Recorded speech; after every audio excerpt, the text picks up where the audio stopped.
여러분은 지정생존자라는 드라마를 보신 적 있으신가요? 지정생존자는 국가 행정부와 입법부에 일어난 테러로 인해 대통령을 포함한 많은 관료가 사망하여 장관직에 있던 사람이 대통령 권한대행 체제로 국가를 운영하게 되는 세계관을 그린 드라마인데요. 만약 실제로 권력 승계를 해야 하는 사태가 일어나면 어떻게 될까요? 오늘은 한국과 미국의 권력 승계와 의전 서열에 대한 TMI에 대해 알려드리겠습니다. 상식 같지 않은 상식을 다루는 채널 도도익기 시작합니다.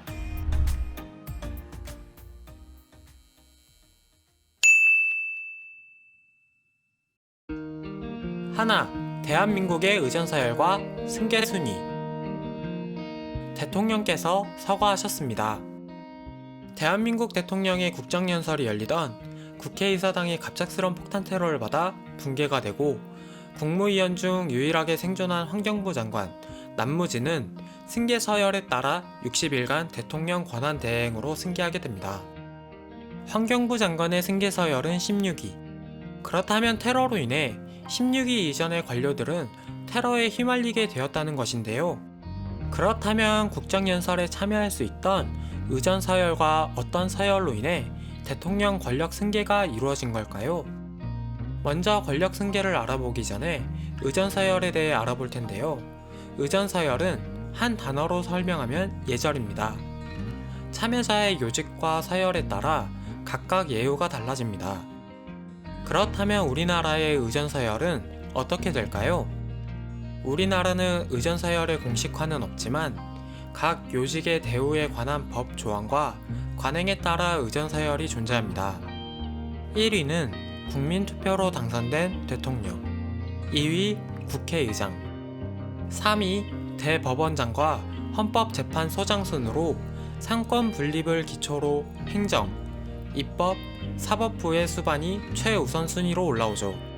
이후에 4위 국무총리, 5위 중앙선거관리위원회 위원장, 6위 여당 대표, 7위 야당 대표, 8위부터는 부총리급인 국회 부의장, 9위 감사원장, 10위부터는 각 장관과 원내대표 순으로 나누어지게 됩니다.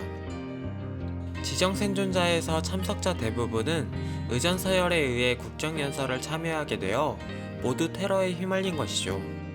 하지만 대통령이 어떤 사유로 인해 직무를 수행할 수 없을 때 의전 서열로 국회의장이 대통령의 권한을 행사할 수 있는 것은 아닙니다. 이는 삼권 분립 원칙에 따라 행정부 내에서 권력 승계가 이루어져야 하죠. 이는 헌법 제71조에 따른 법적 근거가 마련되어 있습니다.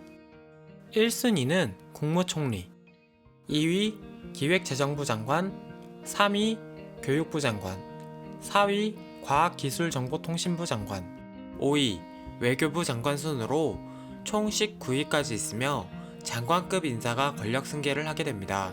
이 순위는 법률이 정한 국무위원회 순서로 된 권한대행이기 때문에 사실상 실질적 권력 서열에 가깝습니다. 만약 권력 승계가 이루어지는 상황이 발생되면 권한대행의 임기는 어떻게 될까요? 헌법 68조에 의거하여 대통령 거리 시 60일 이내 재선을 치르게 되어 있습니다.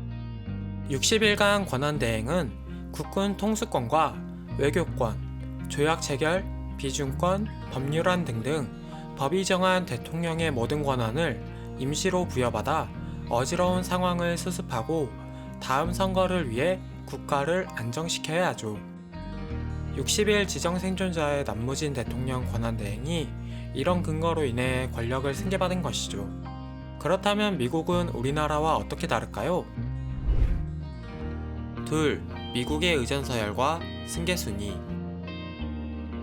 미국판 지정생존자. 미국은 따로 지정생존자라는 제도가 있습니다.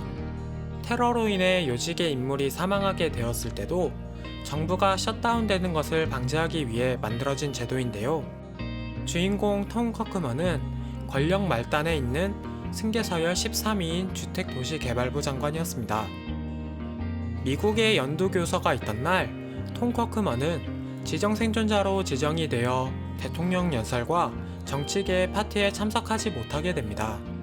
하지만 테러로 인해 모두가 사망하게 되며 대통령직을 승계받게 되죠. 그렇다면 미국은 어떤 방식으로 의전서열과 승계서열을 나누게 될까요? 미국 또한 상권 분리 국가이기 때문에 행정부, 입법부, 사법부 순이며 군 인사는 뒤로 밀리게 됩니다. 1위는 국민이 정한 대통령, 2위 부통령, 3위 주지사로 한국과 다르게 크고 작은 주가 모여 연합한 국가의 형태이므로 주지사가 높은 서열의 예우를 받습니다. 4위로는 하원의장, 5위 연방대법원장, 6위 전직 대통령 및 배우자, 7위 전직 부통령 및 배우자, 8위 미국의 대사, 9위 국제기구 대사, 10위 국무부 장관, 11위 외국의 주미대사, 12위 대법관 순으로 해외 영향력을 많이 뻗치는 만큼 각 대사 등이 높은 예우를 받게 됩니다. 그 이후로 행정부의 내각 관료 및 상원 의장부터 하원 등으로 내려가게 됩니다. 그리고 한국과 다른 점이 대통령 권력 승계에서도 나타나게 되는데요. 한국은 장관직 인사 순으로 내려가게 되지만 미국은 1위 부통령, 2위 하원의장, 3위 상원 임시의장으로 입법부의 인사가 대통령 권한을 승계받게 되어 있습니다. 한국도 장관직을 의원과 겸할 순 있지만 대통령 승계에선 장관직이 우선이 되죠. 또한 상원의장보다 하원의장이 더 강한 승계 권한을 가지게 되는데 이는 상하원이 모두 모인 총회에서 하원의장을 당선시키기 때문에 하원의장의 경우 상원의장보다 막강한 권한과 위상을 보여주죠.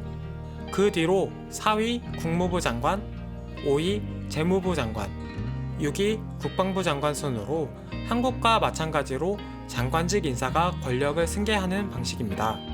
하지만 한국과 다른 점은 만약 대통령 권리시 60일이 아닌 남은 임기 기간 동안 그 자리를 승계하도록 법으로 정해두었습니다.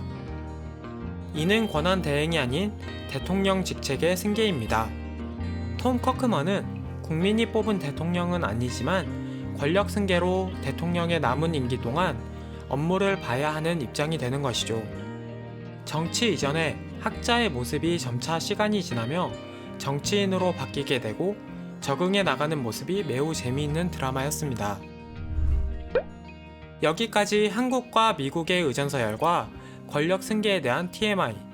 여러분은 이 중에 몇 가지를 알고 계셨나요? 이 영상이 유익하다면 좋아요와 구독을 눌러주세요.